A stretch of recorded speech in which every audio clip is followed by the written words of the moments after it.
ready. Okay, so here we are. Yes, we're good to go. Yes, okay, so let's get into our discussion of The Seven Husbands of Evelyn Hugo. And so this book was chosen by me because I love the cover. And Lily judges a book by its cover. I know it's not a thing, but it should be a thing because publishers, guys, do something right with the covers because you do. You eat. It's like you eat with your eyes, right? You want it to look good, so art. It could be. It really is a form of art. And we both have the same book but different covers. Interestingly enough. Yeah, yeah. She's got pearls here, so I'm wearing my pearls. Hers didn't have any, so I'm not wearing pearls. I'm wearing my necklace with Ensign's name. Ensign is my dog that I lost recently due to old age. And I just want to say that she was my companion. We read all these books together. And Evelyn Hugo is the one that I started with her, but did not finish with her. Very sad. But let's dive in, fellow readers. Yes. Remember that in the process of going page by page, skipping a few, you learn a little bit about us and hopefully a little bit about you. Yes. And so this book is bringing us on an adventure once again, as all books do, hopefully. And so we are here in Hollywood. Are we in Hollywood? Is this Hollywood? I think this is still LA. LA, still We're LA, on right? Fairfax Yeah. Avenue at Cantor's of Delhi that is mentioned in the book. We'll get to that in a bit. Yes. Apparently it's very frequented by celebrities. So this book is about fame, sacrifice, secrets, and we did already. Okay, so we're going to give credit, and we want to honor the artist behind us. His name is Gary Basement, and his mom used to work here as a baker, right? So he would sit here and draw these pictures, and we couldn't tell if they were colored pencil, crayons, oil pastels, but whatever. They are really, really nice and detailed. So thank you once again to Carter's for allowing us to sit here and discuss this book. Cantor's. Thank you, Cantor's, and our manager, Melanie, for allowing us to sit here and discuss. And thank you, Gary, for our beautiful backdrop here for our discussion today.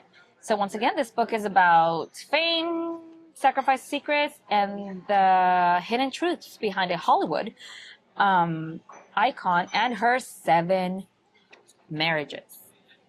And I will say I chose this book because I like murder mystery, and I really thought this was going to be about murder mystery because, well, she had 7 husbands, and why would you if you didn't kill them? So that is why I chose it, and that is actually not the case. But we will learn why she had 7 husbands and how complex the marriage institution is, right? The reasons we marry, not always for love.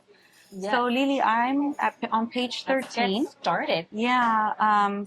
On chapter 2, we get to know on page 7. One of our narrators, who is Monique. I'm on page 7 first. You're on page 7? Yes. And so I think we have different pages. Is this chapter 2, Lily? Chapter 1? Go ahead. I'm sorry. I think you might be. You might be before me. Yeah, I am before you. Yes. Yeah. Frankie. So it starts off with, there's this magazine, Vivint or something like that? Yes, Vivant. Vivant. Okay, I love that. Most sophisticated pronunciation. Yeah. The manager there, or supervisor or something, her name is Frankie, and she has called Monique to come and tell her, I need you to write a piece on Evelyn Hugo, who at that time was in her late 70s, early 80s, right? Yes. Because this is present time. Yes. And she wants Monique to write the interview. And I wrote something here. If I want things to change, I have to change how I do things, and probably drastically. And this is Monique saying this, and I just put to get out of her comfort zone. In order for her to do a change in her life, she needs to get out of her comfort zone and write this piece, because she has written small pieces before, and she's successful in her own way, but she's not big. She's like a junior journalist. And interviewing this woman is a big deal. Yeah. Evelyn Hugo is based on 4 Hollywood actresses, and that's also what brought us to Hollywood. Marilyn Monroe, Elizabeth Taylor, Ava Gardner, and Rita Hayworth. Yeah. So that is the inspiration for this character, fellow reader. It is Go fictional, on, and I was hoping she was real. But I looked it up, and Evelyn Hugo is not a real person. It's a fictional character for this book. So here she is being asked to write a piece on this lady who's like a legend. Yes. Right? How do you go up to someone and be like, I want to interview you, right? She's big up here in Hollywood. So she needs to get out of the comfort zone. And I think that, you know, just with anything, if we want to change anything, we got to get out of that comfort zone. Yeah. And one of the biggest mysteries in the book that we will discover at the end is, why did Evelyn Hugo want this journalist who is just, you know, she's not a famous journalist. No. Why does she want her to tell her story? Yeah. Why did she pick her? Because it was Evelyn Hugo that reached out to Vivant and specifically asked for Monique to conduct this interview. And that is one of the big questions of the book at the beginning of the book. She also keeps asking, why me? Why me? Yeah. So let's move on. Maybe. Yeah. So on chapter 2, page 13, we find out that Monique just separated from her husband, and she talks about her apartment in New York. And I think this is something that we've discussed before, like what makes a house a home. She talks about how her apartment is so small. She calls it a teeny tiny sardine box. But she says that it feels vast and huge now that her husband has moved out and has taken many of their belongings with her. So the question I'm throwing out there, once again, fellow reader, what makes a house a home? Let's continue. Great Our question. things, right? Our things, your things, your pictures. Yeah. All right, Page you're before me. 16. On page 16, we learned a little bit about Evelyn, but we also learn about relationships in general. The question that is posed on this page is, how does she know just how much to give and just how much of herself to withhold? So that is, I think, just a question in general, like, when you're establishing relationships, friendships, intimate partner relationships, how much is too much? Where do you find a balance between being too guarded and being too vulnerable? Right? Another question that is mostly just, you know, out there, food for thought. Yeah. You know? Did she already see Evelyn yet? I don't think so. Okay. I don't remember, honestly. So Monique says yes. I will go interview her. And at the same time, Monique is also going through some personal problems. She has just separated from her husband, David. David has moved on to San Francisco, I believe, for a job. And Monique has stayed behind. The setting is current times in New York. Yes. New York. She lives in New York. She lived in New York, Monique. and her husband moved. Left the state. Left the state Yes, all the way left the to state. San Francisco. I think I could be wrong. So, start of chapter 3. It says, appearances should just be for vanity, but should be a delicate tool for confidence. This is Monique talking about how it says, looking at myself now, pulled together and slimmer, I feel a rush of confidence. I look good. I feel good. And this is, she did lose a little bit of weight once David left. And so she's looking at herself like, I look good and I feel good. And, you know, I know sometimes like, oh, are we too vain? But you know what? If it's something to make us feel good, then why not? Right? Because it's also used as a tool of confidence. You know, we want to show confidence, and yeah, I think that's important too. And so she's changing a little bit in that sense. Yeah. So that was my thing on that. Okay. 25. Yes. So here I commented on this quote, which I'm going to read to you. Evelyn says, I'm okay with the fact that sometimes doing the right thing gets ugly. And also I have compassion for myself. I believe this is true. You know, things are not always black and white, right? Sometimes doing the right thing is hard, but you got to do it. And you have to show compassion for yourself. Evelyn, as you will see, is not a very black and white character. She's a very complex character who makes tough choices, not always the choices I would make personally, but you have to admire her grit, her perseverance, her ability to survive. She did not have an easy life, which we will learn soon. Go on. At this point, Evelyn has asked, so Monique goes to see Evelyn, right? She's like, this woman, right? She's a legend. And Evelyn tells her, I want you to write my biography. And Monique's like, what? Because she was there, to write a piece on how Evelyn was going to donate her gowns, right? To a charity, to a cancer charity. Yes. Because, and it tells you in the beginning, Evelyn lost her daughter to breast cancer when her daughter was only 39 or 41. She was young. Very young. Yes. So she's got, got an emotional tie to this particular organization, right? And so Evelyn's trying to say, well, actually, no, I wanted you here, specifically you, so you can write my biography. And Monique's questioning, like, well, why me? And it's like, well, in due time, you will know. She keeps asking. So she starts telling her story. What page? And on page 30, but before we go on, Monique is very conflicted because she was sent by her magazine to write this article, and now Evelyn is telling her, I want you to write a book about me. And Evelyn is wondering if she should take that risk because... Monique. Monique, yes. Because doing so would mean betraying her boss and the magazine. Yeah. But how do you say no to an opportunity like that, right? So that's kind of where we're at. She's trying to decide if she's going to go through with this or if not. And obviously she does. And that's why we have this book. Yeah, this is it right here. Yes. So on page 30, I commented on this page. Sadly, this is true. Those two don't always align. Don't be so tied up trying to do the right thing when the smart thing is so painfully clear. So sometimes the right thing and the smart thing don't align.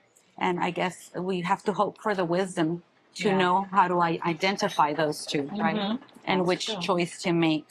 On page 35, you did have something. Let's know our power, our worth.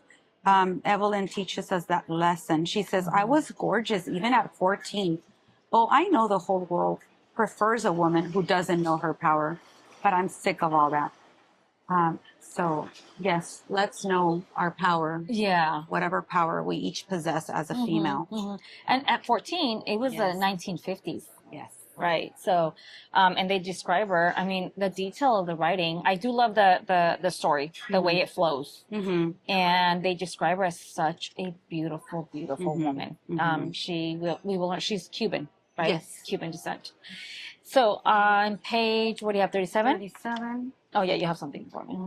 Sometimes we convince ourselves of our own lies, what we need to believe to survive. And this is Evelyn. Evelyn says, I've spent a very long time learning how to spin the truth.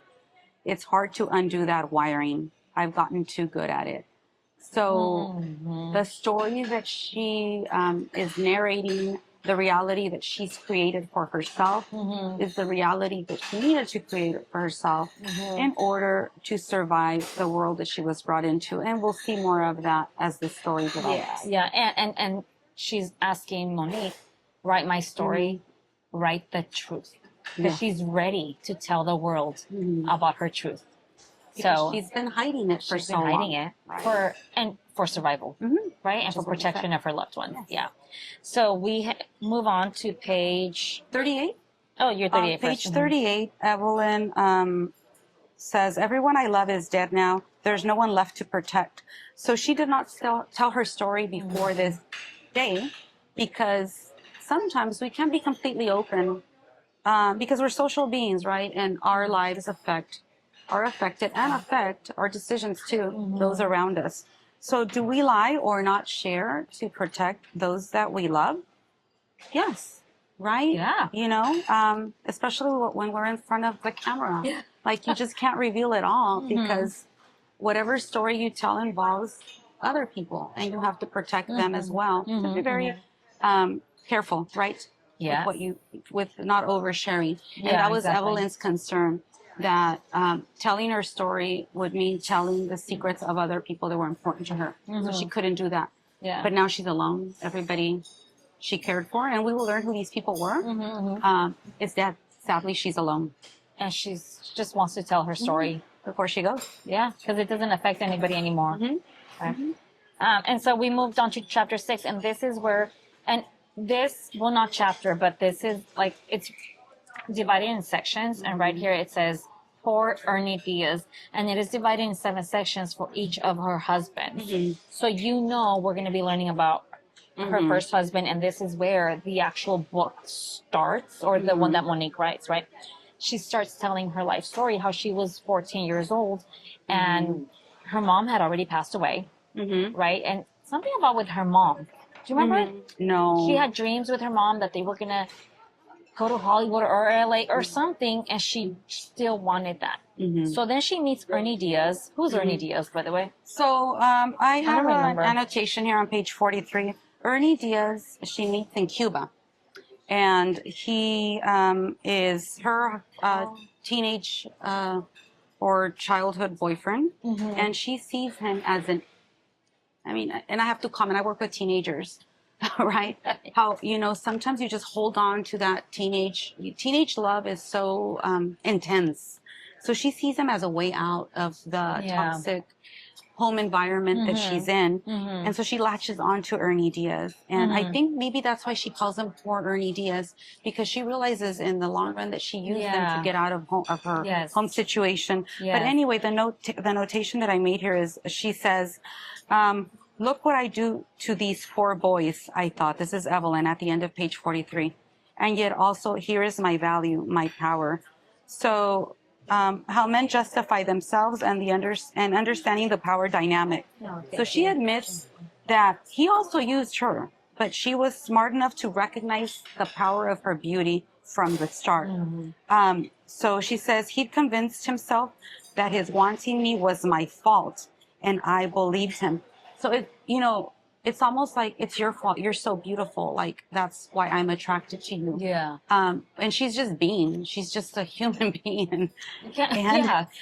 So he would tell her things like, you have this power over me. I can't resist you. And in some way, she reflects back, and it's like he took advantage of her. But at the time, she didn't know it. She just realized, I'm beautiful, and I guess it is my fault. I attracted him, and I attracted this attention. And so she's talking here about her first sexual interaction. I think she's not talking about Ernie here. It was a job that she had, and she had this sexual interaction with this man at her employment place. And I want to say, she traded her virginity for a right to Hollywood. And then she married Ernie. That was him. So it's just, is she mature enough to make this type of a decision? Like, no. She liked to Ernie though. She was old. She's 14, but he thought she was older. So that's, So at a young age, she learns. She learned to lie. My beauty is going to get me advantages that I normally wouldn't have. But she figures it out early on in her life. And she wanted to go to Hollywood. I found the quote. It says, I wanted a nice house and money. I wanted to run far away from my life. I wanted to go where my mom had promised me we'd end up someday. Here's the thing about Hollywood. It's both a place and a feeling. She's chasing that. So she traded her virginity for a ride to Hollywood. Really, all she needed was a ride. And once she got to Hollywood, she was going to do her magic to be seen. It's all you until page 79, Amy. Ooh, 79. All right. So she marries Ernie Diaz. She's they go to Hollywood. They make it there, and she's a waitress, I think. She's a waitress because she ends up at like a deli. I think I'm going to say something similar like this. I could be wrong. But she goes there every day to drink a Coke, a Diet Coke or a Coke, maybe a Diet Coke. And the owner or the manager or a waiter says, you can't just sit here drinking Coke. Do something. So she becomes a waitress. And it was in one of those occasions that somebody said, she's it. She's the girl. Her beauty attracted attention.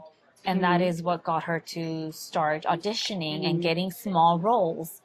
At some point, they do tell her they want her to meet a famous man. Don Adler. And this is where we begin the second husband phase, because she leaves Ernie and she marries Don Adler. Correct me if I'm wrong, Katie. I want to say she was the company she was working for negotiated that divorce from Ernie, right? Yeah. Because they thought it would be good to pair her up with the Don Adler, who was also a rising. Oh, no, Don comes from a family Yeah. of Hollywood actors, and so he's embedded in Hollywood, and the company wants them to marry because they would make great movies together, Yeah. and they're both beautiful people. Yeah. And so they set her up with Don Adler. And by this time, they already changed her name. Yes, Her name was Evelyn Herrera. But they thought maybe, I don't know who changed her name, the company, or did she change it herself? I think it was, she they wanted, she probably chose the last name Hugo, but I want to say that it was their idea because it was just not catchy enough. And we explore the theme of identity throughout the book as well, because, I mean, it all starts with your name, right? Yes. And in order to fit into Hollywood, you know, that name just was, it was too plain. He needed something more, I don't know, I guess I don't know, to me it's memorable or something. Herrera, Hugo, what? It's all the same to me. Same age. Yes. But it is what it is. Yeah, they changed her name. She changed her name. Someone changed her name. Her hair is now blonde. They kept her eyebrows the same, dark and straight. It makes me think of Marilyn Monroe because that's one of the things that they did to her too. They changed her hair. She was not a natural blonde. So like we said, it's a combination of all these actresses. And of course, Elizabeth Taylor, right? With all her husbands. Yeah. And also they got her an accent coach to take away her Cuban accent. So now you couldn't tell that she was Cuban, right? So there was a lot that was happening. And then she married Don Adler and she was in love with him. She did marry him. She was in love with him, right? From what I understand. Yes. Yeah. So what page do you have? I think you're before me. I'm on 79. Me too. Oh, you have a lot there, Lily. Oh, these are just those. Go ahead, and I'll add. Okay, so I highlighted. I wasn't the only woman being hit back then. Oh, that's yes, what I. Don Adler, husband number one, started hitting her. Number two. We're gonna lose forget about Ernie. Yes. Earlier, I forgot Ernie about was a minor. Minor yet important character. Yes. Husband number two starts hitting her after they get married, and she says, "I wasn't the only woman being hit back then. A lot of women were negotiating the very same things I was at the moment. There was a social code for these things. The first rule being to shut up about it."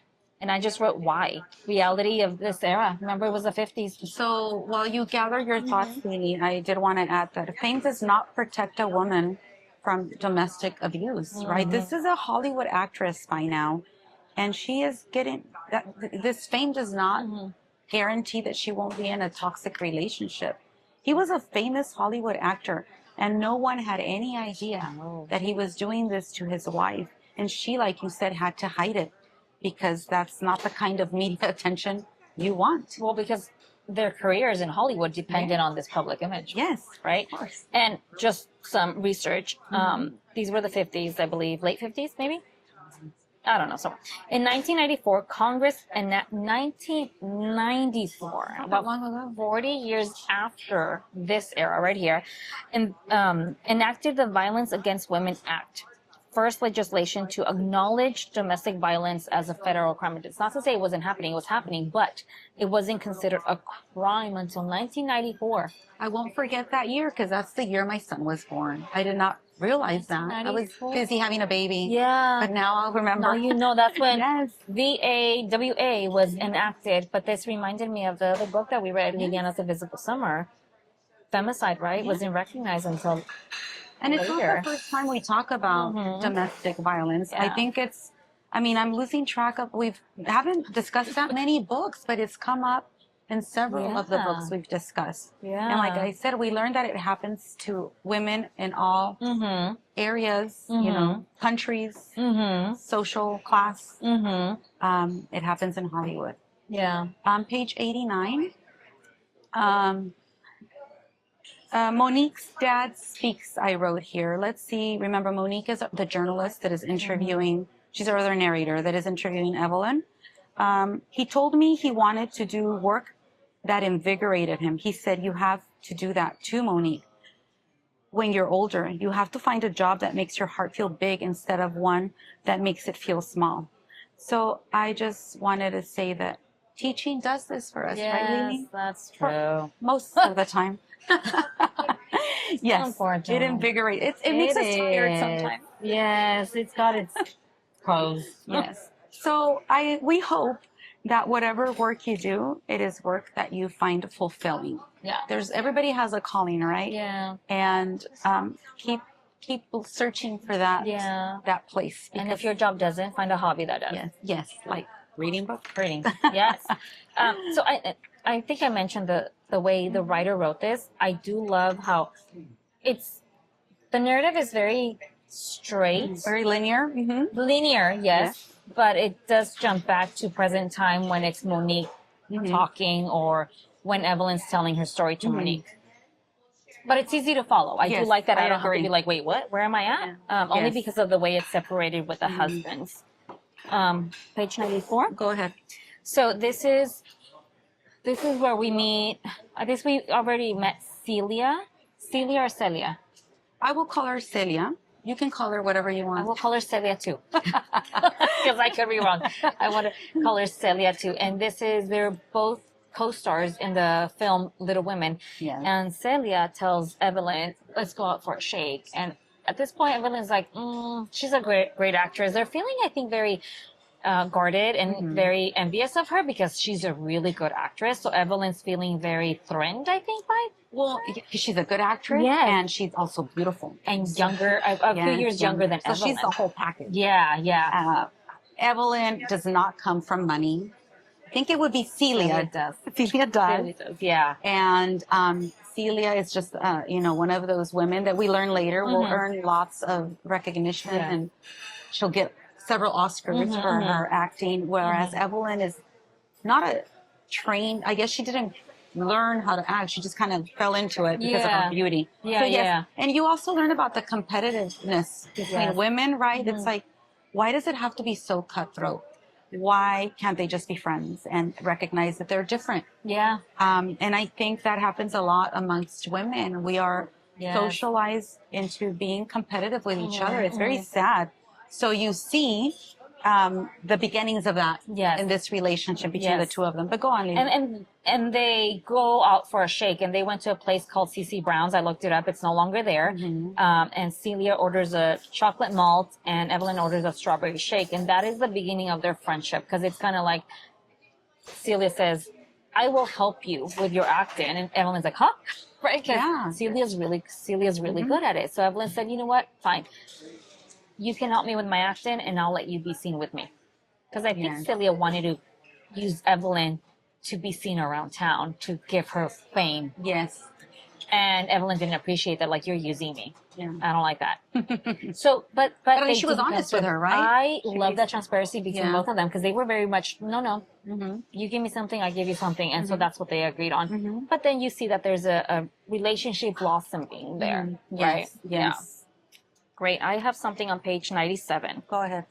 Page 97, I said, this is when Celia and Evelyn are drinking a milkshake and Celia wanted to be seen. It says, it's because you decided you wanted to be huge and now you're going to be. I want to be friends with a woman like that. That's what I'm saying. Real friends. None of this Ruby Riley backstabbing, talking about each other behind our backs crap. Friendship. Where each of us gets better, lives better, or lives better because we know the other. Evelyn's, even though younger, she's really mature. Celia is very mature for her age. She's offering her a real, genuine friendship. So I guess my takeaway with that is, like, really surround yourself with genuine people. Surround yourself with like-minded people that are going to lift you up and not make you feel And I think down. for celebrities, that must be hard, right? Who's really approaching me for the person that I am versus my fame, right? Who just... and Celia was open about that, right? But she was also offering the opportunity to establish a friendship. It's like, this is how our relationship is beginning, but it doesn't have to be all about just, for the cameras or for the cameras, for the journalists. We can really have a true friendship. Yeah. So it just made me think of, we think celebrities, we think glory, we think fame, but, they have their struggles too. Yeah. And like you said, women, it's hard for women, but men, do they do that too? I just wonder. Yeah. Or are men just like, Yeah. right? I don't Maybe know. we need two gals Maybe and a guy and in a our guy. podcast so he can give us the male perspective. Yes, Richard. No, he says Richard no. said Well, he's not we'll joining us. So, page 112. Okay. On page 112, I just have one line I'd like to read. This is Celia and Evelyn having a conversation. And one of them says, people think that intimacy is about sex. And it's true, but they're two completely different things, right? Mm-hmm. You can have one without the other. Intimacy and sex are not the same thing. Intimacy also has a lot to do with feelings. And some people can be sexual, but not share feelings, not share vulnerability. So I just thought it was a great quote. Yeah, this is where it was Celia and Evelyn. They were drinking wine. I guess some of that wine spilled on Celia's white shirt. Like it was very obvious that it was like she needs to change. And so Evelyn is sharing one of her blouses with her, and that's coming up. And I'm like, Yeah. twice. Page 171. Oh, yours. Okay, I'm gonna go to page 123. Okay. So go ahead. So this is it was after an awards show, and they're at a party, and somebody tells, I don't remember who, Evelyn, your husband is upstairs with another woman, right? And she's like, what's Husband number 2. Husband, still Dawn, right? Yes, The one that still hits her. Yes. And so somehow she ends up in the closet. Yeah, somebody tells her that she's in the closet, and then Celia comes in, and they start kissing. No, her friend Ruby tells Evelyn in the closet, hey, by the way, you're hanging around a lot with Celia, and guess what? She's a lesbian. Kind of like, be careful, right? Of rumors and stuff. And so Evelyn's like, she talks to Celia and says, why didn't you tell me you were a lesbian? So anyways, things happen. And on page 123, Evelyn Hugo comes out as being bisexual. And she tells Monique specifically, because I think Monique asked, oh, you're gay? And she's like, no, I'm not gay. I'm bisexual. There's a difference. I like both men and women. So there was a big like, wait, what? She's bisexual? Yeah, and it's important to clarify that, because I think when Monique asked that question, she's like, why have you had all these husbands if you're gay or a lesbian? Yeah. She's like, no, I had relationships with these men. I am bisexual. And we tend to, I guess some people think it's all the same, but it is not. Yeah. And that will be explored further on in the novel, what it means to be bisexual, what it means to be gay, and what it means to be heterosexual. Yeah, and remember, what year is it now? I love the snapshots. Oh, It's yeah. 1959. Yeah. So being bisexual at that time is not the same as being bisexual or gay around this time. So There's a lot more stigma attached to it. And a lot of the novel, like, these women have to hide their sexual identity. Men too. Yeah. And that's true, because we have male protagonists here that also have to hide their sexuality. And it's interesting because they're all actors and actresses. Yeah. So I guess they're good at hiding it to a certain extent. Yes. So let's keep going. What page are you? I think it's you, Lily. So she decides to leave Dawn after that encounter. She does find him in a room with somebody else, so she leaves him. Her friend Harry, who's a producer, her best friend also, and we know that Harry is gay also, because I know Evelyn feels it, knows it, but Harry hasn't actually said it out loud to her. Spoken. It's not something you talk about, right? And so she leaves Dawn, Adler. right? Adler, second husband who beats her, and she meets Nick Riva. And before Lily talks about Nick Riva, they get divorced, and she signs an NDA. She is not allowed to speak of the reasons for the divorce. It's just kind of like, oh, we went our different ways. So this never comes out that he used to beat her, and that is the real reason, that he was unfaithful, all these things. Yeah. So these are the secrets that Hollywood keeps. And so she moves on, and she meets her third husband, gullible Nick Riva, that I already forgot about. I forgot about Nick. Nick. I just called him Nick. So we will bring him up, I guess, in our discussion. If we have what to, page are you on, Lee? Clearly nothing. Nick. So I moved on to fourth husband. So I'm on page 171. Okay. So are you there yet? I can be. The risks of being gay, at that time, which is kind of what we mentioned earlier, we'd tell you the truth about our lives and they'd bury us. We could end up in prison or in a mental hospital. Do you get that? We could be committed. Yes. It's not that far-fetched, says Evelyn. It happens. Certainly, you can count on the fact that no one would return our calls, not even Harry. So she's telling you the risks that they took or that they would take at that time if they would really open about their sexuality, and that's why it was kept a secret, because it's true. Yeah. People would be committed. It was seen as a mental disease. This is Evelyn talking to Celia, right? This is Evelyn. Yes. Yes, to Celia. Mm-hmm. Celia is gay. Celia has always been gay. And she, I don't know how to describe it. I feel like she throws tantrums because, like, they're in a relationship at this point, and Evelyn, I think at this point they read something that there's rumors of their friendship, and so Evelyn, being the problem solver, she wants to be like, okay, well, we're gonna do this to make sure people don't find out about our relationship. And Celia's like, what, are you embarrassed? Yeah. Do you not love me? Do you not love us? And I think the other thing you see is, there's Celia the idealist and Evelyn the realist. And again, everything is so black and white. And in a perfect world, if Celia had her way, Celia the idealist, they would live happily ever after. Yeah. And they would be together as the intimate partners that they are. Yeah. But Evelyn's like, hello, reality check. We would have to give up our careers if we really want to live that way. Yeah. And she says, we love our work and we need to make it work without giving up our acting careers. Yeah. So from here on out, the marriages of Evelyn Hugo occur in order for them to hide their relationship. Yes, a lot of that is because she wants to derail the truth. Yes, and focus. I guess if she's married, people won't talk about them being gay or being a couple. Yes, and it works. Like when you see, Lily was commenting earlier. Before we turn on the camera, how she likes the media clippings that are scattered throughout the book, because you see the scandal, the perspective of whatever journalist is writing their story and how it is perceived by the public versus what we are reading, right? Yeah. So you see how people create different narratives about the same incident. So I remember third husband, Mick. Yes. I think that's the guy that she tells Celia, okay, we're going to come up with a plan. I'm going to go out with Mick and we're going to go out. Is he a musician?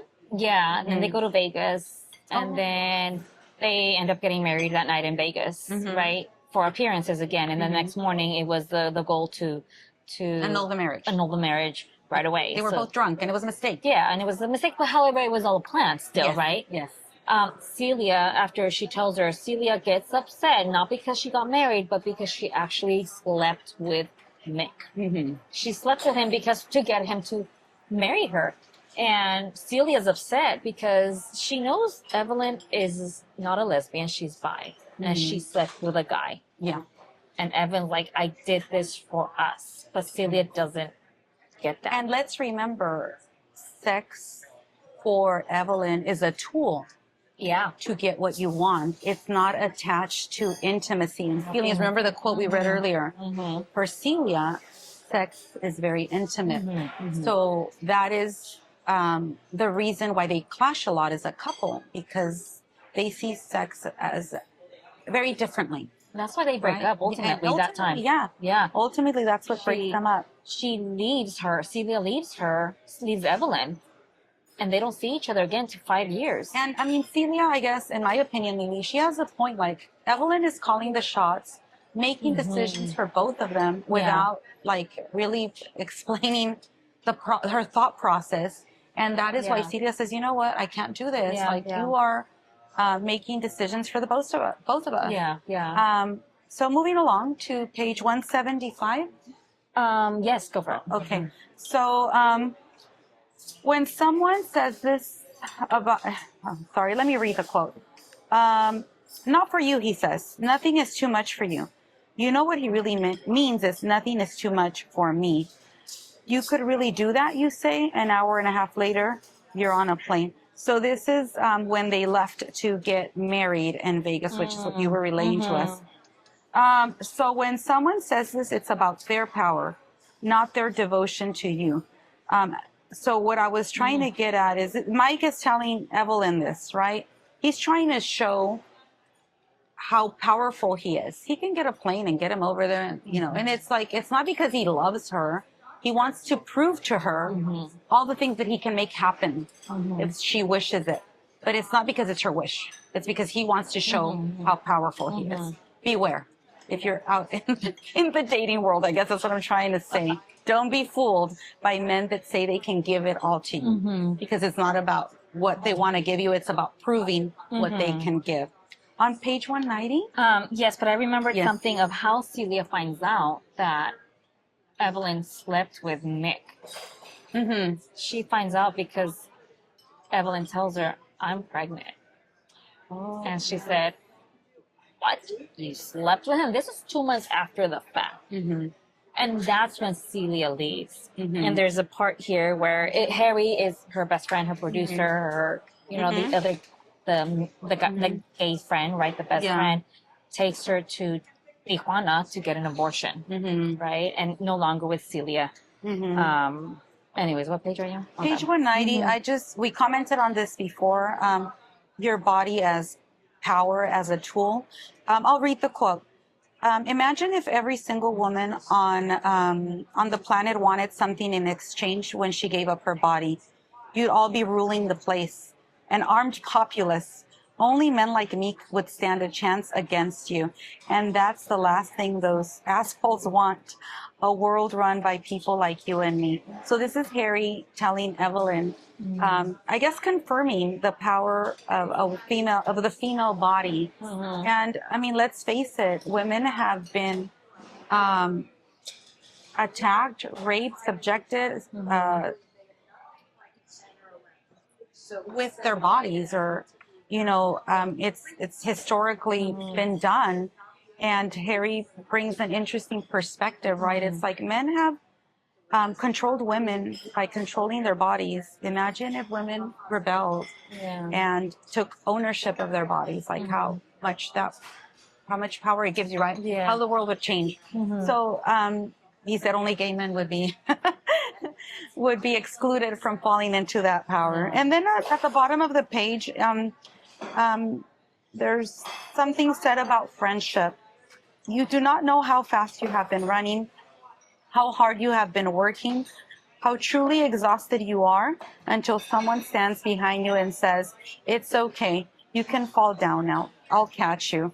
And I love that because Harry's there for her. Telling she's always been alone. And that is a friend, the one that you can collapse physically, emotionally in front of. And that was, I think, a beautiful description of what friendship is. Without judgment. Without judgment. And speaking of judgment, I've missed a page. On 188, I posed the question, is Evelyn a narcissist? I'll read to you what made me think that. She's talking to someone. I think it's to Celia. You aren't meant for someone like me, I said finally, because I'm willing to do what it takes to make a world for us. And you're too chicken shit. You won't make the hard decisions. You aren't willing to do the ugly stuff. And I've always known that. But I thought you'd at least have the decency to admit you need someone like me. You need someone who will get her hands dirty to protect you. You want to play like you're all high and mighty all the time. Well, try doing that without someone in the trenches protecting you. I think that's what made Celia leave her.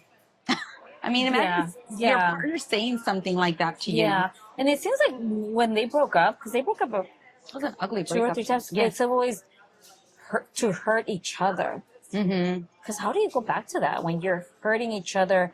Like Celia would tell her how bad actress she was, or it's like, where do you draw the line? It was. So they definitely loved each other, but it was a toxic relationship too. Page 204. So go ahead. So now we're on husband number. Marriage is annulled, right? Now we're on husband number 4. Clever Rex North. Who is he? I don't remember. I don't even remember. I don't know what he did. Wow, who is he? Okay, Who was he? He was number 4. Let's move forward with the discussion and we'll remember. Yes, and I think he was one also that was. I don't know if he was just for show or appearances, Of course he was. right? She used them too. She told us from the start that the only one she actually loved was Dawn, who she hadn't. She loved but she also loved Harry, but Harry was her friend. Yeah. Dawn she loved him. Yeah. And there was a point because I think Rex and her lived in the same house, but they were like they were like just roommates, really. They was just for appearances. But this one was she's in her house. She has a housekeeper. The housekeeper is talking to her mom, I think. Oh, and she says, "La señora es tan bonita pero loca," meaning this lady is beautiful but crazy. And Evelyn turned around and said, "Disculpe," because remember she's Cuban, and I totally forgot about that part. Yes. She's Cuban, and she understands. And the lady was like, "Oh, yeah, disculpe," like I didn't know because she has a blonde hair, right? And so I wrote, Evelyn said, "But as I looked around my house, seeing no pictures of my family, not a single Latin American book, stray blonde hairs in my hairbrush, not even a jar of cumin in my spice rack, I realized Luisa, the housekeeper, hadn't done that to me. I had done it to me. I'd made the choice to be different from my true self." And I put, realizes that she has stepped away from her own heritage. Yes. So it's not Luisa's fault. It's her own for not putting it out there. And how much of it was her choice because of the trauma that she lived when she was a child? Yeah. How much of it was Hollywood's choice in creating an identity for her? It's almost like a defense mechanism, right? Yes, to hide for sure. what she went through. You have to fit into this world. And I think Hollywood, I mean, I'm not a Hollywood expert, but I think it has changed since then. I think diversity is embraced a little bit more. Yeah. It's definitely, there's more inclusivity now, they call it, right? But I know that there still needs to be more done in Hollywood. But and on page 199, before we have to change locations, right, Richard? Nobody has kicked us out yet. So we'll go on. Okay. It says, in the next page, it said, "I envied how secure she was in her own skin. How unafraid she was to be her true self. She was proud to be Lisa Jimenez." Oh, Luisa. No, still the housekeeper.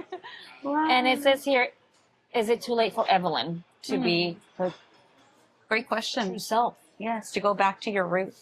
Yeah, because she's almost like not jealous, but she said I envied how secure she was in her own skin. Like she wasn't embarrassed, and I don't think Evelyn Hugo was ever embarrassed. It was pushed to the back burner, like it wasn't important, right? Well, and again, right, anonymity can give you a chance to be yourself. Yeah, and fame forces you to be more cautious. In what you reveal about yourself. Yeah. So she was, you said, very secure in her own skin. And Evelyn, being the beautiful woman that she is not very secure. In many ways in her own skin. Page 204. This is something that Evelyn says. "When I was a child trying to find something to eat for dinner besides the old rice and dry beans in the kitchen, I would tell myself that if I could just have a good meal every night, I'd be happy." So she remembers how very small things would give her happiness, and now nothing can make her happy. No. She's a rich woman, and she wants more and more and more, and it's never enough now. You know, even and when she has a chance to embrace true love, she is not willing to sacrifice the material things that she has for that love, for that relationship with Celia. And she never sleeps with Rex. No, I think this is the Hollywood star that she also marries. Because they're managers. Figure that it's a good fit. And again, to distract people from talking about her relationship with Celia. If she's married to a man, that means she's not gay. Yeah, exactly. And at this point, I think they had already introduced her role as Anna Karenina. It's a big deal. It was a big deal. Yeah, for her. Page 218. 218? Oh, God. So on page Out of here. 218, Evelyn says the the following. Is that the manager? If I told people what he was doing to me, he might not have had the chance to do it to her. So Evelyn meets Don's current wife, and she feels a bit guilty because she had never spoken of the violence that was done to her by Don. Remember, her second husband? And so now she discovers that he's also beating his current wife. And she feels bad because she says, if I had said something back then, she wouldn't have to be going through this. So, yeah, I mean, how responsible are we for the harm that is done to others when we keep quiet? Questions with no answers. We do that a lot on our podcast. 239? 239 or no? So we're meeting husband Number 5. Husband number 5. We do know this. I think Celia and her are back together. And this is Harry.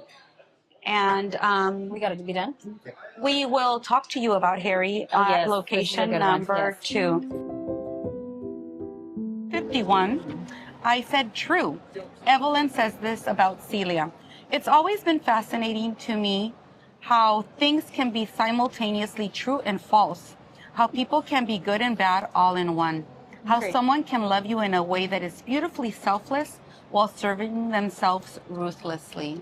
I love that quote. Yes. I think it speaks volumes of relationships, not just Evelyn and Celia, but we know that intimate relationships are very complex, right? And the writer, Taylor Jenkins Reid, captured it nicely in that.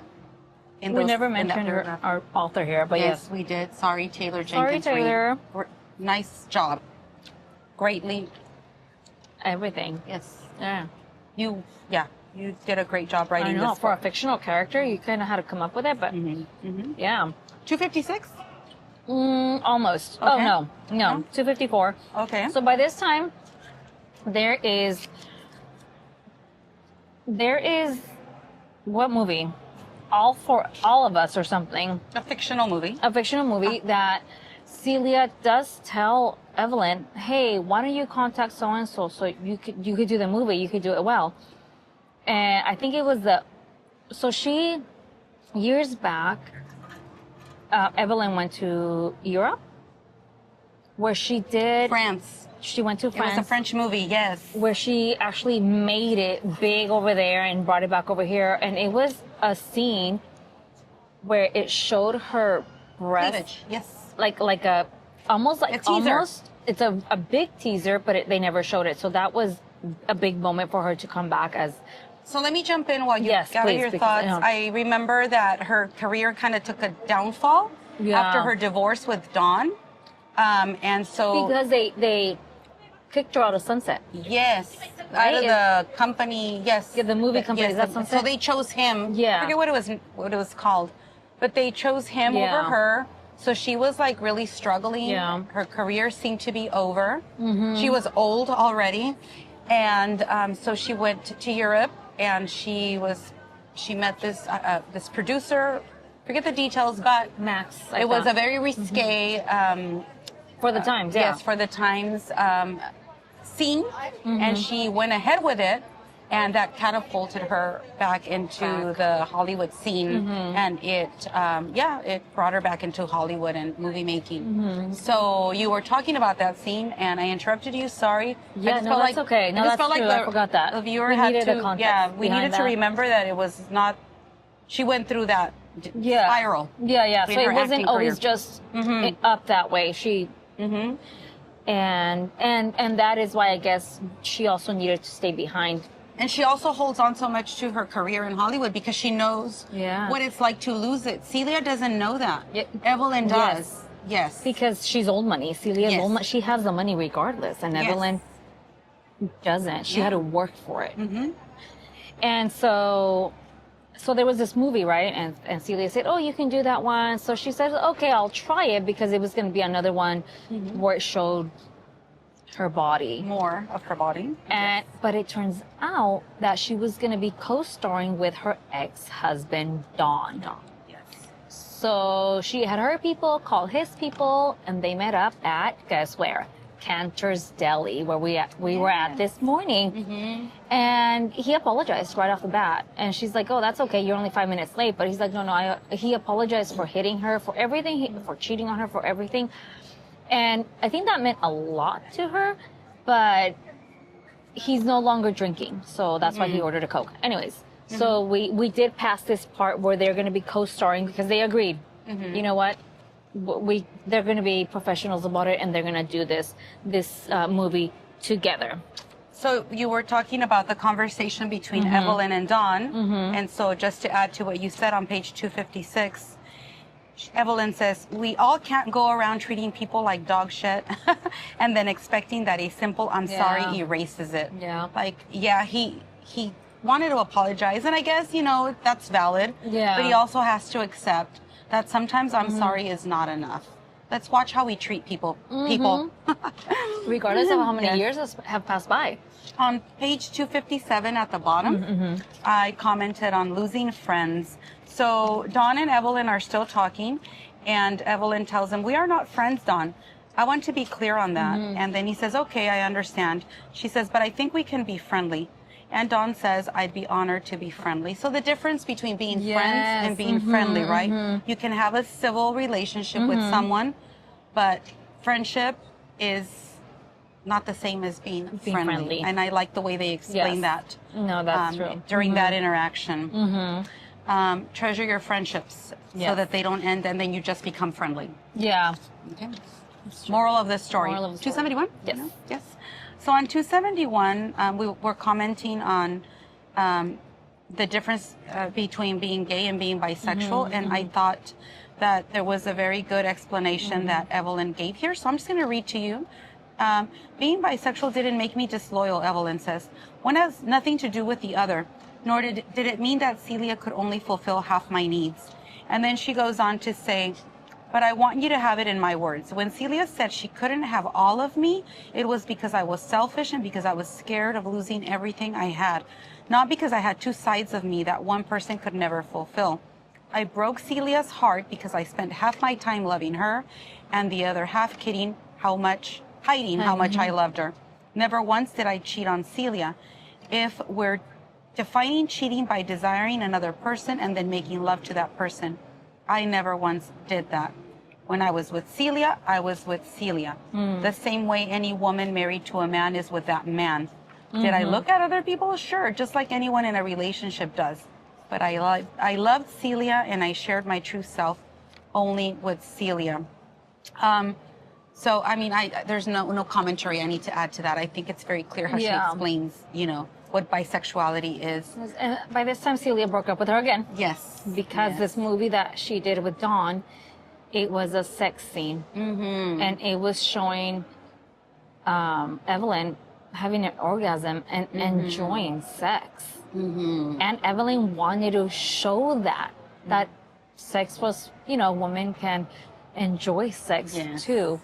And so Celia, when Evelyn talked to Celia about that scene and telling her, oh, but this is what I want to do. And Celia said, absolutely not. And she's like, oops, I already did it. So and there's Celia gone. So that's where we're at. And I found that interesting because Celia being an actress, she couldn't separate the two, right? Yes. You'd think that out of all people, an actor would understand that it's just an act. Further down the page. Now, I wonder if, because it was her ex-husband, and it was a man, she felt like you cheated on me or betrayed me. And it seems like even Celia didn't understand what bisexuality meant, right? Because she felt like men were always going to be a threat to their relationship. Further down the page, I just really like this metaphor. Celia may have left me in a huff, but it was a death by 1,000 cuts. I heard her with these tiny scratches day after day.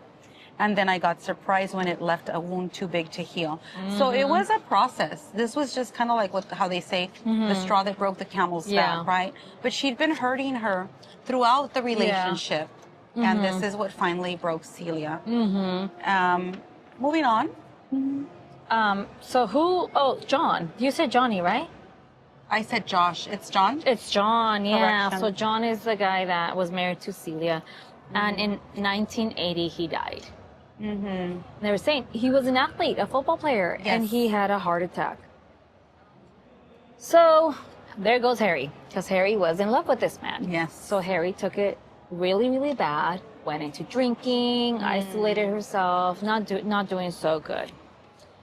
And that was that chapter.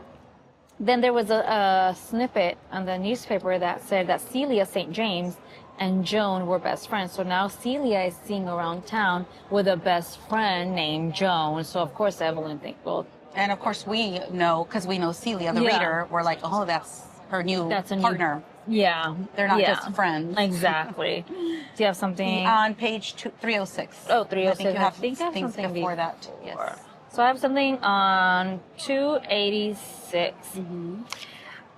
So this is with Monique, the journalist. So we're going back to present times. And David went back to apologize to Monique and try and get back together with her. We forgot about Monique. Yeah, I Go forget on. about Monique. Yes. And remember, we forgot about who David was. So Yeah. David comes back to the apartment and he says, I'm sorry. No. I'm sorry, I say as he takes my hand. I wish I didn't feel that way, but I suspect deep down you think it too, because you didn't come here and tell me how much you miss me or how hard it has been to live without me. You said you didn't want to give up.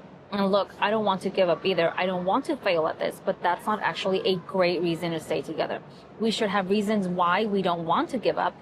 It shouldn't be that we don't want to give up. And I don't have any. I'm unsure how to say it. What I want to say gently, so I just say it. You have never felt like my other half. And it just says, it's an honest and painful admission that not wanting to quit is not the same thing as having a meaningful reason to stay together. And I know Evelyn's words or Evelyn's story, I wonder how much that impacted Monique's decision now. And the question is, does Evelyn's story or words help Monique come up to this conclusion? To say the truth. And I think you're going to discover that towards the end that it does. Monique starts questioning how much Evelyn has influenced her decisions. I mean, we say she calls it, and she makes Evelyn a verb. Let's Evelyn Hugo this. Yes. So it's like in just a short time too. Yes, and that Yeah. But it's true how much of knowing, and I guess that's the importance of biographies too. You learn that reading people's stories really does teach you and shapes you. Yeah. A different yeah. perspective too. 306, Lily? Let me see if I have something wrong. Well, we Okay. have jumped now. But are we at 306 yet? Oh yes. So before we go on, because Lily's eating chili cheese fries, we are going to our next husband, Max Gerard, and this is a guy that the French disappointing guy. producer. Oh yes. Yeah, the French producer that she marries. I don't know why. Well, maybe you can remember, but what I do remember is that Max, she had known him from her beginning, the beginning of her career. Yeah. And she made a couple of movies with him. He's the one that basically embraced her again. He's the one that he did all these risky movies with. And somehow it wasn't love, we can tell you that.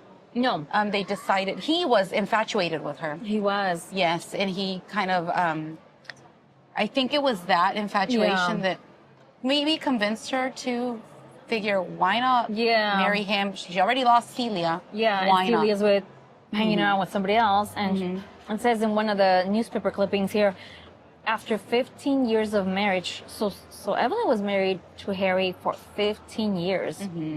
So they had an older daughter at this point, a teenager, they had a daughter. who is not doing so well. She's being rebellious. And they had to have a whole conversation about this having this child. Celia had to be okay with it. John is his name, had to be okay with it. So it was like the four of them had to decide to have this child. And they wanted a biological child. And Celia was like, well, that means you're going to have sex with, so that was with another Harry. argument. Yes. And eventually they agreed that they would, as as a group of four. Yeah. That yeah. this was going to be their child. And she admits that those were the happiest years when the four of them were together. Mm-hmm. Yeah. But now she's with Max. Now she's with Max for whatever reason. I don't know. But she decides to not email. There were no emails then. Lady's Snail distracted mail. by the chili cheese fries. I am. Can't wait to get into them. She writes Celia a note. Yes. Right? And they're writing back and forth at this point. Do you have anything before that? 306. Oh, okay. So they're writing back and forth and they decide to meet again. Because they hear about each other through Celia's they're both famous winning women. awards. Yes. Yeah. So they see each other on TV, they read articles about each other. Uh-huh. And so they're curious about each other. But on 306, infidelity comes up. And I believe it's Evelyn says, I thought of how many women out there thought they could prevent their husbands from cheating if only they were as gorgeous as Evelyn Hugo. But it never stopped any man I loved. So, we think that beautiful women will not be cheated on, but we know it's a fact. I mean, how many famous women like Shakira and Jennifer Lopez? I mean the list goes on and on. Yes, all these women that have been cheated. So beauty, I guess, is what I'm trying to say. Beauty and fame are not a guarantee that you will not be cheated on. It's true. Prevalent in all social circles. I'm sorry, I don't know if Brad Pitt ever cheated on Jennifer Aniston. Yeah, she has to take that back because she's not sure. I'm but not we sure. are sure that Shakira was cheated on because she wrote a song about it. And we are sure that J-Lo was cheated on. And Miss Universe was cheated on. Her husband was Mark Anthony. So yes, I mean, we could give you a long list, but we digress. The moral being that beauty, physical beauty, does not guarantee that you will not be cheated on. Well, So 345. let me see if I have something before 345. I do. Oh my God, yes. What happened? So I'm at 315. Uh-huh. So they meet, right? After these letters, they meet somewhere, New York, I think. And so it's like they're in their 50s at this point. Or Celia's younger, so maybe Celia's 40, a few, 50. yeah, so late 40s, early 50s. They're meeting, and they do look, a little aged, but still beautiful. And, they somehow, they talk about it. You hurt me, I hurt you, but it was because I love you, and blah, blah, blah. Yeah. But they decided to try again. And so there was this conversation, well, why don't we just go to Spain, some town where nobody knows us, right? Why don't we go to Spain, and that way we can all live happily ever after? But John died. And she tells Evelyn, why don't you marry my brother? And that way we can all go. This will be the last husband. Yes. So we're, Husband number 7. Yeah. And this is where Celia tells her that she's dying. Yes. Because she has emphysema. So she really, They were big smokers, these women. And she told her, are you still smoking? And Evelyn said she had already quit, but she pretty much had like 10 years to live. So they figured, let's just make the most of it. So she talks to Harry and says, hey, why don't we go? And Harry's like, I'm actually dating someone that I love. Yes, he had just met someone. So when I'm listening to this, I'm thinking these women are not thinking of, Harry and their daughter. Yeah. Like they want to uproot everyone. Yeah. And they're planning their life together. And so I thought it was a bit selfish. Very. Let's recall that their daughter is, I forgot her name, but she was Connor.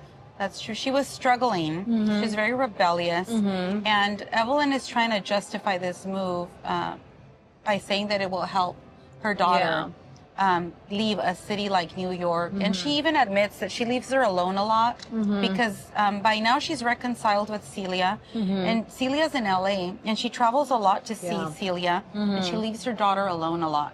So this is, Harry says he has to think about it, but he really doesn't want to think about it because he's falling in love with a new person after all that he's been through. Yeah. He's finally like seeing like the light at the Yes, end of the tunnel, yes. right? He's out of that slump. So that's kind of where we're at in the Yeah. story, and I'm not sure if you have something before me, Lilia. I think you do. So now, Max, she's still married to Max, but now there's a report here in 1988 that she's going to divorce Max because there's reports that Evelyn cheated on him. Harry was not on board to move. What is it? Do you have 345? Okay, so so Harry gives Evelyn a solution to be with Celia now. And this, let me see what it says. All through shooting this last movie, I found myself burning out. This is Evelyn. All through shooting this movie, I found myself burning out. I wanted to roll my eyes when asked to do a scene more than once. Hitting my marks felt like running a marathon I'd already run 1,000 times before. So easy, so unchallenging, so uninspiring that you resent even being asked to lace up your shoes. And then it says, but my heart wasn't in it. My heart was never in the craft of acting, only in the proving my power, proving my worth, proving my talent. Right here, she's, 50s, right? She's deep fatigue without that emotional connection. She's going through the motions, and, it makes me think about us as teachers.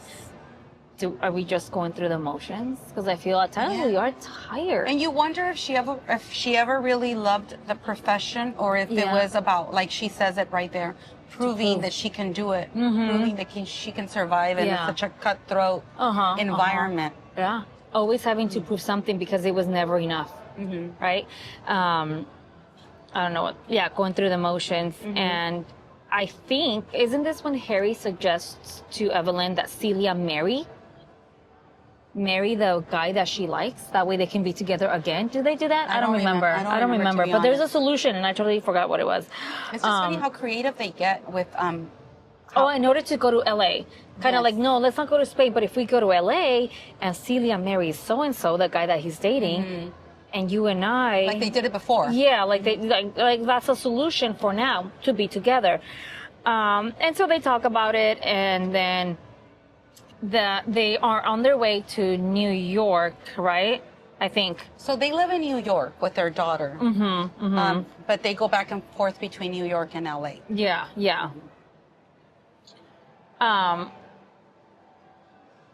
So then she's on her way to the airport. But before they go to the airport, do you have anything?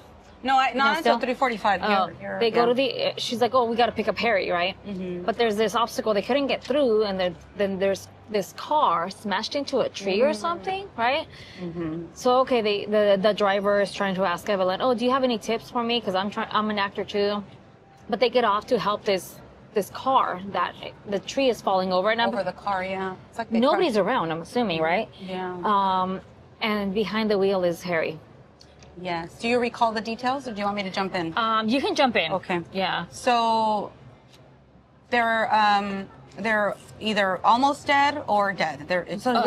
He is the partner. So Harry was driving, and he was with his partner, the man that he's falling in love with, and so Evelyn has this idea that she needs to get Harry out of there because he's a Hollywood producer and he can't be seen driving drunk. So she asks the driver to help her get Harry out of the car and take him to the hospital and put the passenger in the driver's seat because he's already dead. And so they take Harry to the hospital, and he dies shortly after, right, Lily? He does. And so this detail seems unimportant at the time. Yeah. But then further on, we will find out that this passenger is what connects our two protagonists, Evelyn and the reporter Monique. Okay, so go on, Lily. I'll go on. So on page 326, he's telling her, I'm an actor, or whatever, help me, whatever. And says, I was going to tell him that it's mostly luck. And that you have to be willing to deny your heritage, to commodify your body, to lie to good people, to sacrifice who you love in the name of what people will think, and to choose the false version of yourself time and time again. until you forget who you started out as or why you started doing it to begin with. So it's pretty much, it's not what it seems. Being an actor is not what it seems. So because he helped her put Harry in the car, she said, call me tomorrow. Do not talk to anyone. Call me tomorrow. And she sure enough made him, helped make him an actor. Yes. And so that was a big secret that she kept, that, and she paid, I don't know, a doctor or a nurse, someone to say that Harry had a heart attack. Not necessarily that he died in a car accident. So at the hospital, and I have it posted here, I cried because as she's in the hospital, the doctor tells Evelyn, he's not going to make it. Do you want to say goodbye? And so she does, and pretty much, Harry. I mean, you don't see well, I don't want to be a bitter person. I mean, it's hard to see friendships like that. I mean, they went through so much together. He knew her from when she first started in Hollywood. So it is... That's her daughter's dad. Yeah. So it was just a lot. Her ex-husband, her best friend, her daughter's dad, and he just fulfilled so many roles in her life. And then on page 331 on the bottom, it says, after I set the phone back in the cradle, I bawled and howled. I gripped the sheets. I missed the only man I'd ever loved with any lasting meaning. And then I thought back, like, wait, Don or Harry? Because she had just talked to Don.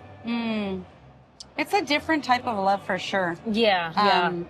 And again, the reasons people marry, I just thought this whole book is a very interesting exploration of marriage. She married her friend, not her lover. And that's who she had a daughter with. Who's next? The last husband. The last husband. So she does 339, 40. So Evelyn does marry Robert, Celia's brother. Because now Harry's not there to stop her from moving to Spain. Yep. So she can decide on her daughter's life. And so she does marry Celia's older brother, who's okay with this arrangement. Yes, because he likes to sleep around with women.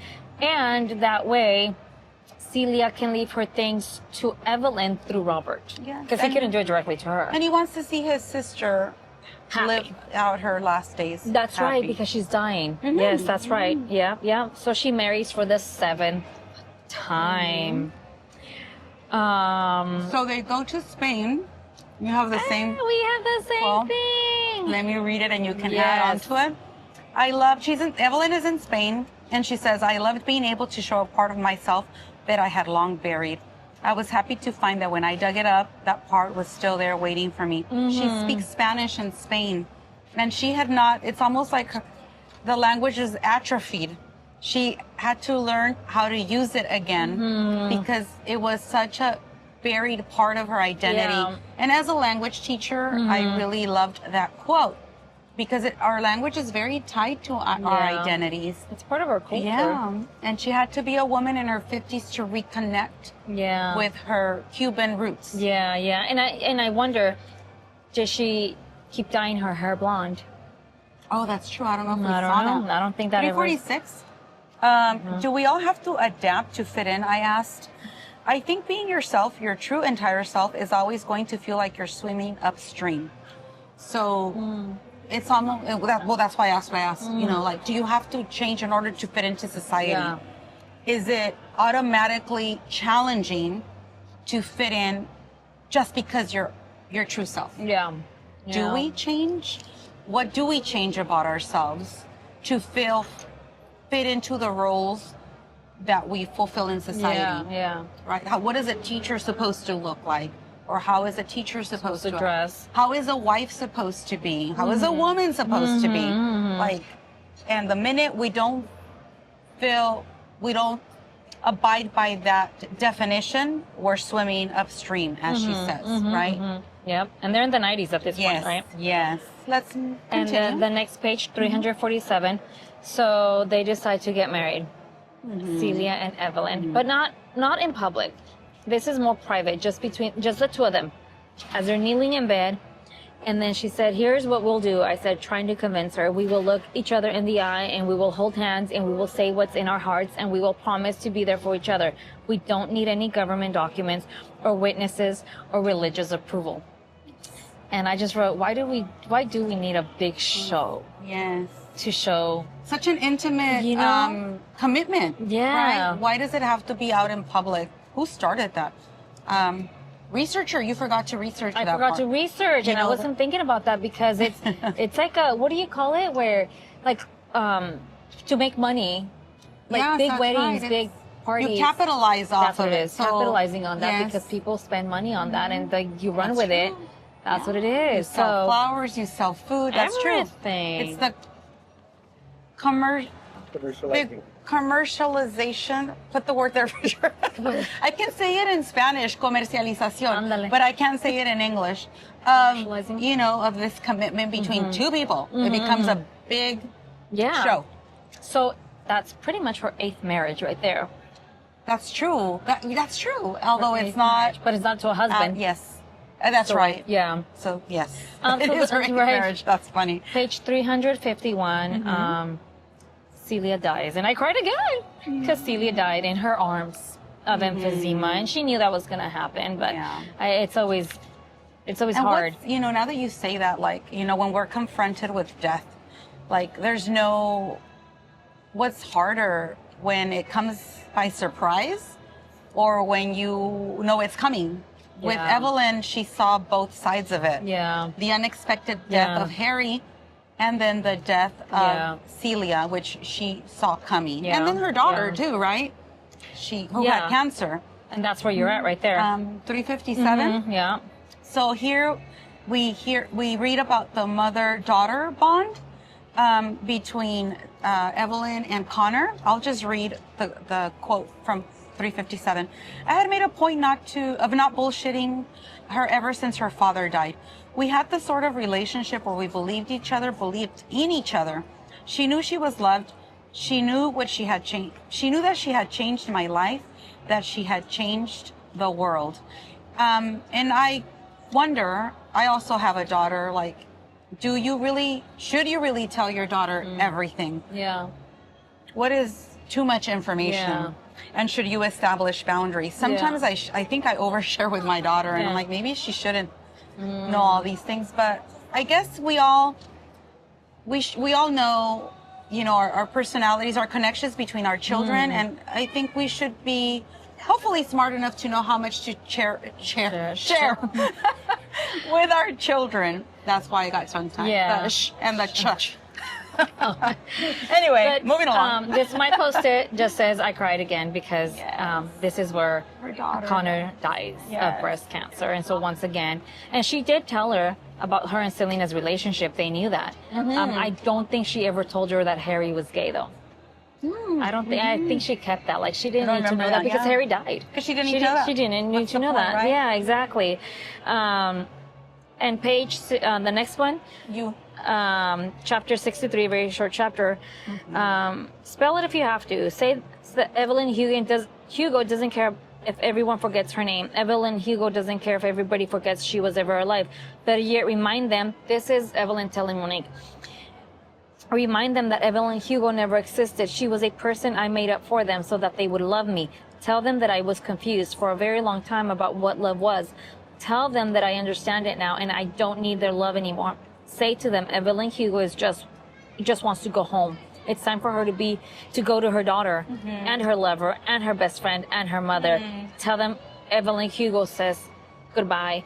And she keeps saying Evelyn Hugo, but does she ever change her last name? That's true. Does she ever go back to her Herrera name, right? Yes. Anyways, that was I pondered, you know, she's going... And home is death, again. right? She's home is death. Home is going to the people she loves. Yeah. Because she had nobody else left. Yeah. And then I just put, when you put it all together, no, I didn't write this. Evelyn did. When you put it all together into one narrative, she says, make sure it's clear that all of the things I did to protect my family, I would do every one again. And I would have done more. Would have behaved even uglier if I thought it could have saved them. That's interesting. Like you got to wonder why, right? Have all my what decisions do I regret in my life? Yeah. I mean, we've lived many years. Yeah. I don't know if I would be able to say what she has said. I would do it all over again. I don't know. It's a hard question. Yeah. And of course, on page 65, we're both in shock. Chapter 65. Yes, chapter 65, the big plot twist, right? Here we discover why she chose Monique. She chose Monique because Monique's father was Harry's lover. He was the one. He was we did not see this coming, did we, Lily? No, he was the one that died in that car accident that they transferred over to the driver's side. And so after reading that, I went back and read that same passage I just read to you because she said she would do all of that again. And how do you think that made Monique feel? Like, you're acknowledging that you did this to my father, to our family, but you would do it again? Was there any remorse of what she did? And that's going back to what I commented on earlier, right? Is she a narcissist? And she kept telling Monique throughout her interview that she would hate her by the end of this book. Yeah. And she kept warning her. And Monique's like, why would I hate you? Like, she did not believe it. And when that was revealed to her, she's like, yep, I do hate you. For You were right. And the reason, the way she knows is because Evelyn pulls out, do you have it? 366, no. But go ahead, finish your thought. Evelyn pulls out a letter that was in Harry's coat pocket. So when she took him out, there was a letter, and the letter said, I love my daughter, I love you, but I cannot be with you because I want to be with my daughter, I want to be with my family. Yes. And that's how we know why Harry was driving drunk that night, because the guy had pretty much broken up with him. Because I think Harry was trying to convince him to leave his family and go live in Spain. Like, you know. Yeah, like Evelyn wanted. But Evelyn reached out to Monique to let her know, like, well, here's your dad's letter that I found, and he loved you. He didn't want to be, he loved this man too, but he gave him up to be with you. That wasn't enough for Monique because she's despising. She despised Evelyn. Evelyn at this point. On page 366, Evelyn tells Monique, take what you want. So be honest about that. No one is just a victim or a victor. Everyone is somewhere in between. People who go around casting themselves as one or the other are not only kidding themselves, but they're also painfully unoriginal. So I just thought, is it really that black and white? Or well, she's saying the opposite, right? That it's very in between. Sometimes we victimize, and sometimes we are the victims. And we need to be aware of that, of our actions, right? When are we playing one role? And when are we playing the other? Perhaps she's right. Right? Maybe there's a little bit of both in all of us. Page 369. On page 369, I said, sometimes the people that hurt us also teach us a lot about ourselves. They help us grow. And I'll read to you a quote from the book, page 369. This is a letter that David wrote to Monique. So she reads the letter, and after the letter, Monique says, I put the letter down on the table. I put my feet back up. I wrestle myself out of my coat. I kick off my shoes. I lay my head back. I breathe.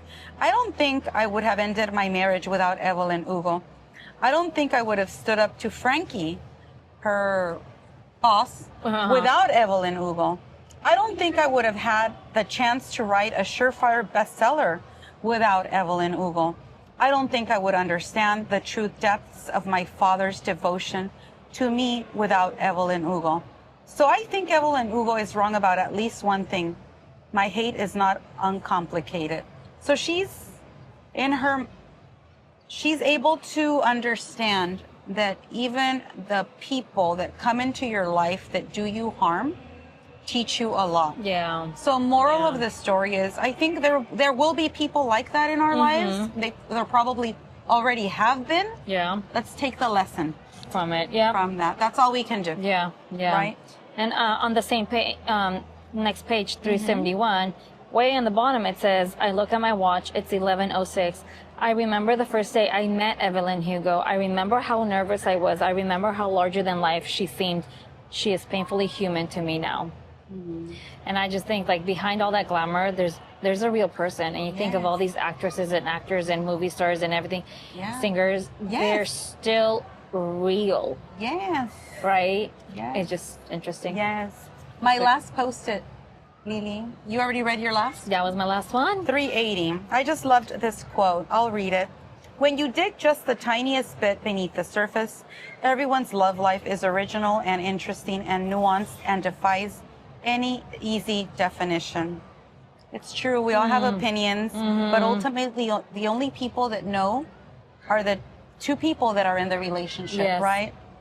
And that was a good way for her to, I think, end the book. It's pretty close to the end. Yeah. So it was awesome. It was great. We loved it. So we were surprised. How does it end? Tell them, Lily. How does it end? So she keeps telling her, you will publish my book once I'm gone, once I'm dead. And she's like, well, when is that going to happen, right? When do I get to earn my millions from this book? Yes. Pretty much. Yes. So after they did the photo shoot for the magazine cover, Evelyn Hugo she died of an accidental overdose. And she committed suicide, really, because she was ready to go home. And I think that was her plan all along. Yes. She just wanted to tell her story and be done with life. So that was her journey through 7 husbands. Not what I expected, but a great read. Yes, for sure. A great read. Definitely recommend it. So yeah, thank you for listening to us. And before we go, here's our discussion. Our discussion, and we have to tell you what we're reading next. We almost forgot. Ready, Lily? Yes, we're reading. So our next book is LA Weather by Maria Amparo Escandon. Neither one of us has started it yet, so we really can't give you much. But it's LA based, so we know where we'll be for our next blog. We will be in LA. And I have read, Maria Amparo Escandon is a Mexican writer. She lives here in LA. I wrote on the description, I read. This is her 3rd novel. I have read her other 2 novels, Santitos and González e Hija. Her other 2 books are originally written in Spanish, and they both have been translated. Great read. She's very funny and witty. I loved both of her books, so I'm sure we will also love this one. So Reese Witherspoon Book Club book? Yes, you did not know that. And who recommended us this book? Oh yes, I forgot another shout out for my sister Claudia, our #1 follower. She asked us to include this book. And so we listen to you, dear reader. Let us know what else you would like us to read. And let us know, because we don't know where a book is going to take us until we finish the book. And until next time, goodbye.